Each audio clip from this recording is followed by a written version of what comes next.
فرشتوں کا کام ختم ہو چکا تھا، چنانچہ انہوں نے آسمانوں پر واپس جانے کے لیے ابھی اڑان بھری ہی تھی کہ ان میں سے چند فرشتوں کی نظر نیچے زمین پر لاشوں کے ڈھیر کے درمیان ایک معصوم نوعمر لڑکے پر پڑی جو زاروں کے تار رو رہا تھا۔ اس کے والدین سمیت پورا خاندان اس جنگ میں مر چکا تھا۔ فرشتوں کو اس بچے کی کم عمری اور معصومیت پر ترس آیا۔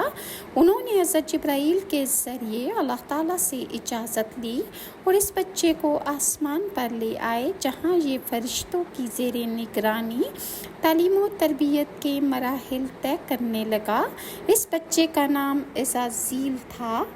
فرشتے جب بارگاہ الہی میں حاضر ہوئے تو اللہ تعالیٰ نے ان کو حکم دیا کہ عزازیل کی بہترین تربیت کرو، چنانچہ فرشتوں نے ابلیس